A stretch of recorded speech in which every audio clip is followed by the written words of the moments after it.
All right, guys, what do I have? I have a new guitar, another one, but this one is a Gibson. And why did I get suckered into buying one of these? Well, I don't know. For some reason, I'm just fascinated by these Gibson guitars.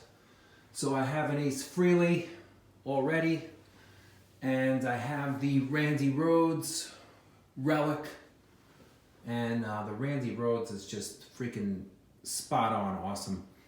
But this one is a Black Beauty, or maybe not. I'm not sure if the Black Beauty is the one that's supposed to have 3 pickups.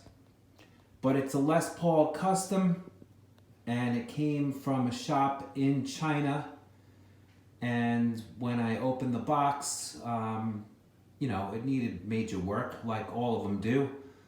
But I knew what I was getting into, and the day I got it, it went right to the tech.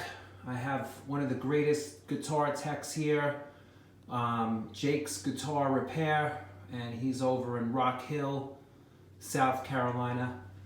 So we brainstormed on what to do, and let me take it down and show you what I did. All right, so here is the guitar, and I've wanted a Les Paul custom in black for a long time. I was in Sam Ash a week ago, and they had a brand new one, and the price tag was $4,200. So I wasn't that desperate to get a brand new one. I looked at some Edwards, Takai's, Orville's, and Greco's online, and most of them were from Japan, and they also had the same guitar in a photo from numerous sellers on eBay. And then the fret life was 70%, 80%. They were marked up. The shipping, if it was free, the guitar would be about $800, and then they would lowball you and then charge you higher shipping. So on Facebook, there's a couple of groups that talk about these replica guitars, and since I have 2 already, I knew what I was getting into. So Jake and I decided that we're gonna make this thing as badass as we possibly can. And what we did is he installed a brand new pickup from a Paul Reed Smith Mark Tremonti model. He took out the stock humbucker and added this Tremonti, and man, it sounds good. I left in the neck humbucker. It sounded pretty darn good as is, and plus I don't even use that position that often. The tailpiece is stock, and it's one of the better ones from these Gibson companies. It doesn't have that Epiphone screw, and it's staying in tune and intonated spot on. We also added 500K pots. I put in genuine Gibson knobs, the classic ones. Brand new input jack. Brand new Switchcraft 3-way switch. I left the stock ring. The font is actually really good, so I didn't touch that. The neck, the frets were leveled and polished. And let me tell you, this neck is freaking amazing. It's shocking, actually. The inlays are really good. They're not the mother of pearl type that's on the Randy Rhoads. I mean, these are true mother of pearl inlays, but these are probably plastic. But you know something? They are perfectly cut and filled. That I was quite surprised. I mean, this guitar was under $300. Brand new nut. He removed the nut and put in a brand new one. and it's awesome. This is a genuine Les Paul custom truss rod cover. The headstock on this guitar is off a little bit. The diamond is shorter on one side, but the mother of pearl is really good.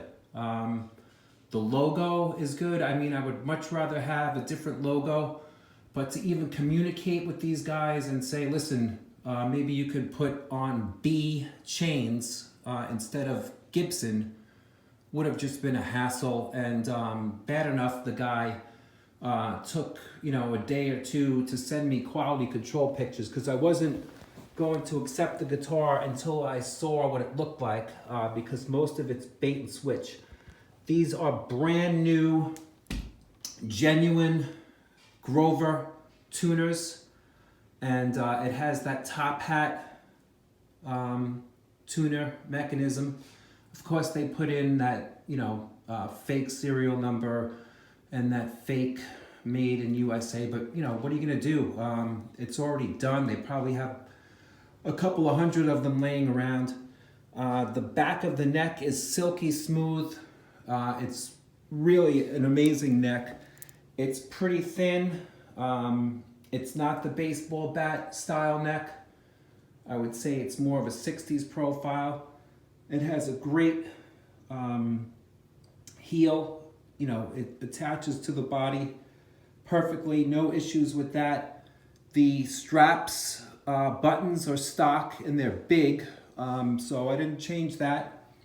Brand new wiring, shielding, the new pots like I mentioned, and the binding, perfect, absolutely perfect.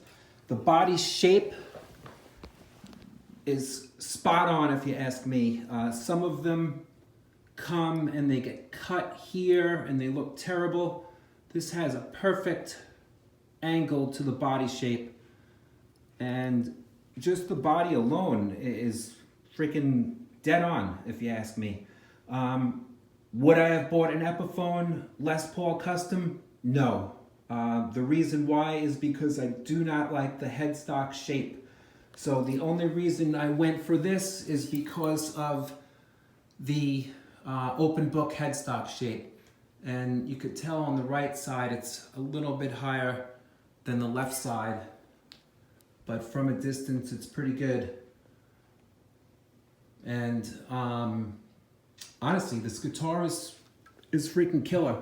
So I put in about $150 worth of upgrades. I'm trying to think if there's anything else that was upgraded. I don't believe so.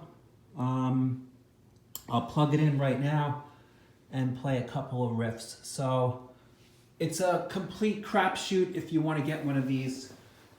It's taboo to most people, but since you guys know my channel and you know that I have so many guitars and I have some real valuable guitars, i.e. the Bones, I just said, what the heck, let me get one of these Gibsons because I love that look of a Black Beauty.